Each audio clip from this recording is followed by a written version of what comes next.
Je me trouve là-dedans en ce moment même. Et je me demande, oh Dieu, que veux-tu que je fasse? Amen. À un moment donné, le professeur s'est retrouvé dans le Genève, dans une situation compliquée. Tout le monde avait abandonné. Les gens écrivaient des choses sur lui. Amen. Qu'est-ce que les gens ont dit sur toi? Amen. Cette vie de chrétienté-là, qu'est-ce que cela te procure maintenant? Est-ce que tu n'es pas détesté? Est-ce que tu n'as pas plus d'ennemis qu'avant? Amen. Quand tu étais dans le monde, tu n'avais pas assez d'ennemis. Mais quand tu reçois Christ comme sauveur personnel, quand tu abandonnes tes mauvaises vies, c'est là maintenant que tu as beaucoup d'ennemis. Et quand les gens veulent t'aider, maintenant ils vont te poser la condition. Pourquoi je te donne ce contrat-là? Retrouve-moi dans telle boîte de nuit. Retrouve-moi dans tel bar. C'est là-bas qu'on va discuter. Amen. Est-ce que celui-là faisait ça avant? Parce que tu as cru à Christ, Satan doit utiliser quelqu'un pour peser ta foi, pour savoir là où tu es. Amen.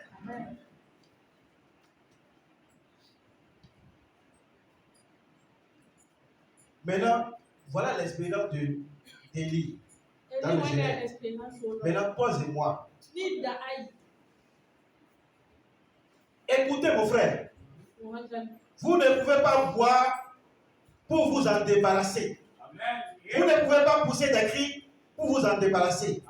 Et vous ne pouvez pas non plus jouer aux cartes jusqu'à ce que cela s'atténue. Vous pourrez faire 1000 siestes et essayer de dormir pour vous en débarrasser. Mais vous n'y arriverez pas. C'est ce qui veut dire que par le pauvre, nous n'y arriverons pas.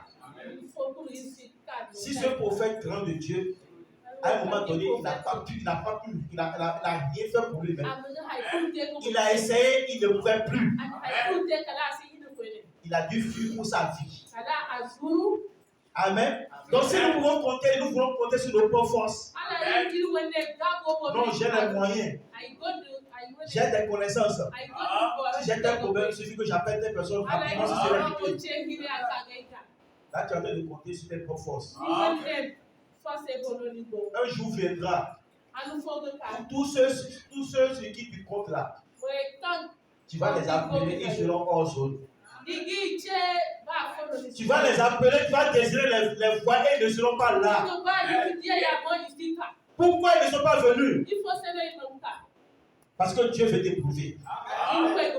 Dieu veut que tu fasses confiance en lui.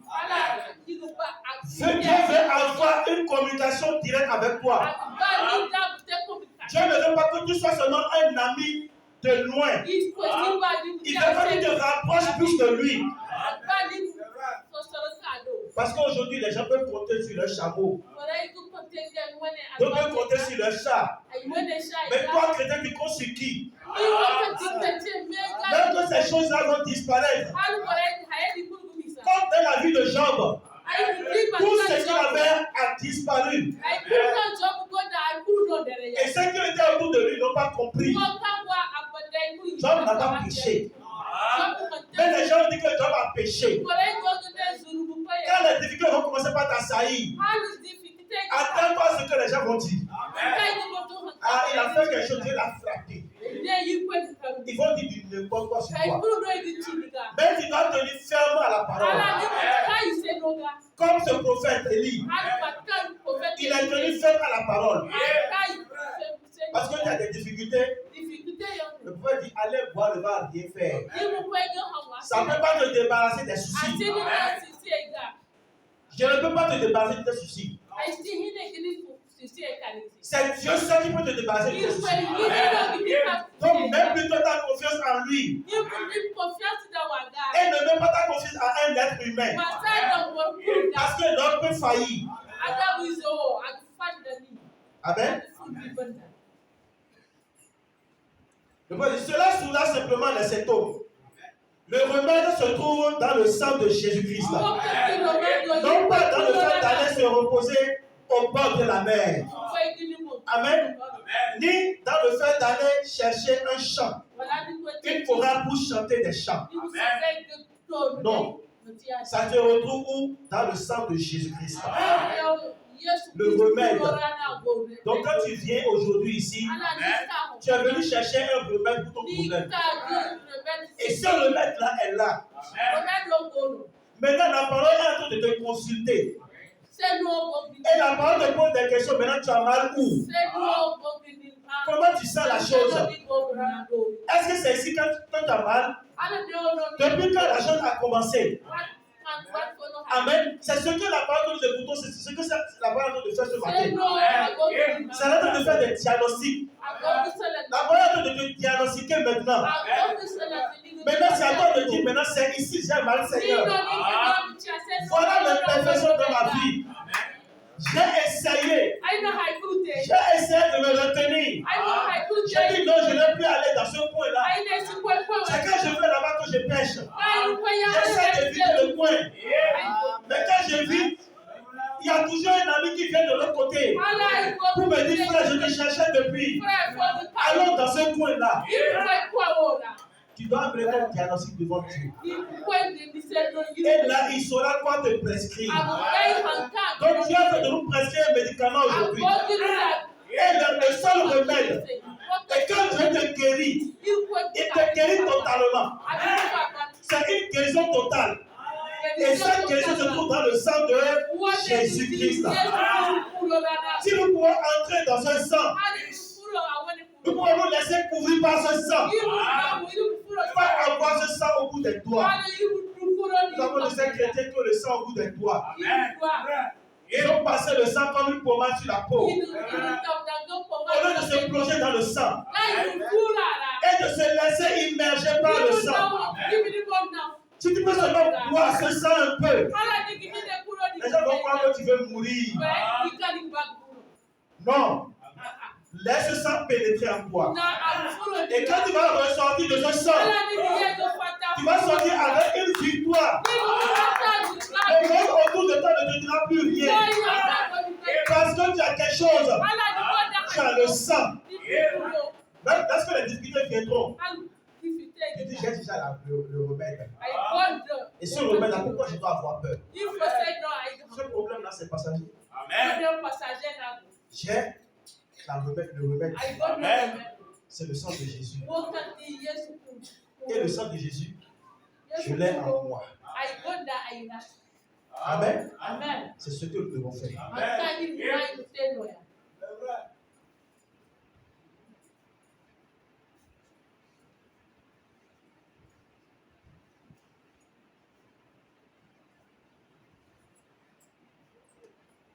Ce que nous devons faire en ce moment de jeûne, il dit, beaucoup d'entre nous sont passés par là, et spécialement après une expérience de la montagne du Calvaire.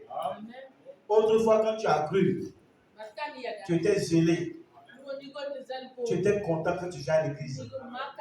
Quand tu pries, les choses marchaient. Qu'est-ce qui s'est passé aujourd'hui? Et tu es devenu froid. Qu'est-ce qui s'est passé? Tu n'es plus bouillant. Venir à l'église, c'est comme un poids. Qu'est-ce qui s'est passé? Amen. Tu es en train de faire l'expérience de ton jeûne. Mais tu ne dois pas abandonner. Amen. Qu'est-ce qui peut être fait pour nous en ce moment-là? Il n'y a qu'une seule chose. Lorsque nous nous retrouvons dans cette situation-là, lorsque nous retrouvons sur ce jeûne-là, le jeûne, c'est une situation compliquée. Où tu te retrouves seul. Tu retournes derrière, tu ne vois plus personne. Tes frères qui t'aimaient, ta famille qui t'aimait, tes parents qui t'appelaient 3 fois, bien 5 fois par jour. On ne t'appelle même plus. Personne ne demande même plus de tes nouvelles. C'est là que tu dois voir que c'est une expérience qui te vivre. Cela ne te fait pas dire que tu dois abandonner. Tu dois persévérer. Amen. Amen. Il n'a qu'une seule chose à faire. Vous remettre à Dieu. Dieu savait que cet homme avait besoin de nourriture. Il avait besoin de quelque chose à manger. Quand ce prophète a quitté son pays, il s'est retrouvé sur le Genève. Il n'y avait plus rien à manger. Fatigué. Il s'est couché. Maintenant, il souhaite mourir. Quelle situation tu traverses? Et Dieu n'envoie pas sa parole seulement à travers. Il veille toujours sa parole sur tout son affliction. Donc Dieu est en train de veiller sur sa parole ce matin. Et sa parole va s'accomplir dans ta vie. Si tu peux seulement croire à la parole. Si tu te retrouves même sans manger, comme ce prophète, il n'a pas fait de compromis. Il n'a pas abandonné le sentier. Il n'est pas retourné aller voir vers Jézabel pour dire Jézabel, bon, j'accepte ce que tu as dit là. Pour que je mange. Beaucoup de chrétiens ont vendu leur droit d'être à cause de manger. Ils ont vendu leur vie de chrétiens à cause de l'internet. Ils ont vendu leur vie à cause des faux enseignements. Parce que là-bas, on ne prêche pas contre le péché. On peut prêcher contre pour l'abondance. Amen. Ce prophète n'a pas bousé chemin. Mon frère, ma soeur, quand tu viens ici, ne repousse pas chemin. Continue à marcher. Continue à persévérer. Continue à persévérer. Continue à persévérer. Et là, il viendra à ton secours. Amen. Il avait besoin de quelque chose à manger. Et alors qu'il était couché là-dessus, Dieu a dû faire quelque chose pour lui. Dieu a vu en ce moment qu'il était épuisé. Mon frère, ma soeur, si nous pouvons voir que nous sommes épuisés, nous abandonner totalement devant la parole. Nous laisser la parole pour dire Seigneur, je ne connais rien. Seigneur, j'ai tant cherché la vie partout. J'ai cherché tout dans le monde. Mais je n'ai rien trouvé si ce n'est pas la mort. Parce que Satan ne te donne rien pour rien. Il va te donner le bonheur maintenant. Mais il va te prendre quelque chose demain. Mais quand Dieu te donne quelque chose aujourd'hui, cette chose-là est éternelle. Et cette chose-là va demeurer en toi. C'est pourquoi il a fait la promesse, je serai avec vous. Mais ceux qui étaient là peuvent comprendre quelque chose. Il y a d'autres qui ont gardé Jésus avec eux. Amen. Mais il dit, je serai même en vous. Et quand tu as ce Jésus en toi, amen, tu seras obligé de t'abandonner à la parole. Tu verras que toi-même, tu ne vaux rien. Toi-même, là, ta connaissance ne vaut rien. Tes instructions ne peuvent rien changer. Tes diplômes ne peuvent rien changer. Ton expérience que tu as acquis dans la vie professionnelle ne peuvent rien faire pour toi. Mais il y a une expérience que tu dois apprendre de Dieu. Et là-bas, il n'y a pas un autre enseignement. Ce n'est pas Jésus-Christ. C'est lui-même qui vient. Et tu le regardes faire. Quand vous allez dans les entreprises pour aller faire des stages, on va te dire un plus un. Voilà comment on fait. Tu es obligé d'apprendre. Mais avec Dieu, c'est lui qui nous apprend. Si nous nous disposons, nous allons assimiler tout ce qui va nous dire.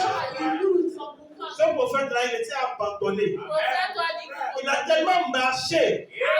Regardez un prophète de Dieu qui appelle le feu descend. Il a marché tout seul. Il n'avait plus de quoi souvenir à ses besoins. Tu te retrouves dans quelle situation, mon frère? Ce matin, je ne sais pas. Mais qu'est-ce qu'il a fait? Dieu a fait quelque chose pour lui. Quand il était épuisé, il s'est couché sur le Genève. Et là, Dieu est venu à son secours. Si tu te couches sur le Genève, tu t'abandonnes à Dieu, il viendra à ton secours. C'est lui ton secours. Et pourquoi David peut dire qu'il lève ses yeux vers les montagnes?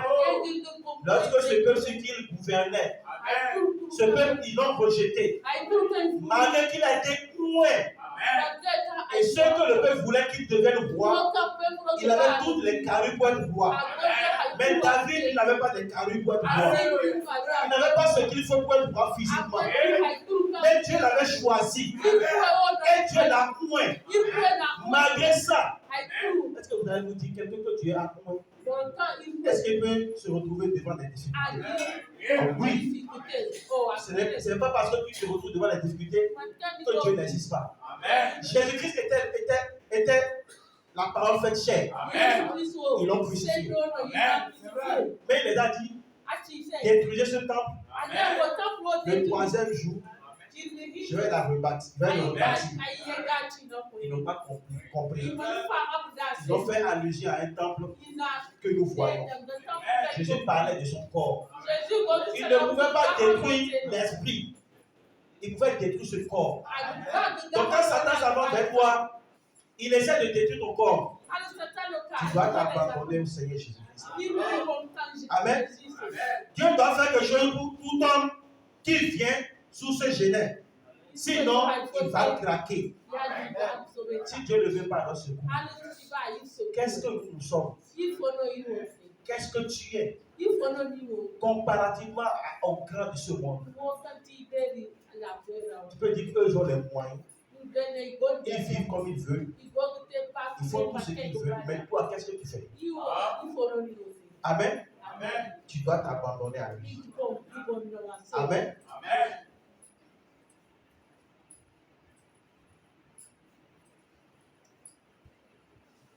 Nous devons nous remettre à Dieu. Amen.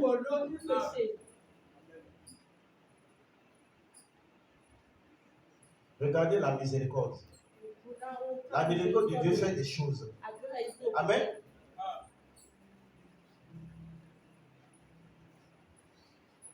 Il dit parfois vous vous sentez comme je l'ai fait une fois. J'ai braqué un pistolet sur ma tête pour me suicider. Mais je m'y suis pas arrivé. J'ai enlevé mon gant pour poser la main sur une ligne à haute tension, là où je travaillais. Mais je n'y suis pas arrivé. Ça, c'est le prophète qui parle. À un moment donné, il a voulu se suicider. Le prophète de Dieu, il a pris un pistolet pour pouvoir se tuer.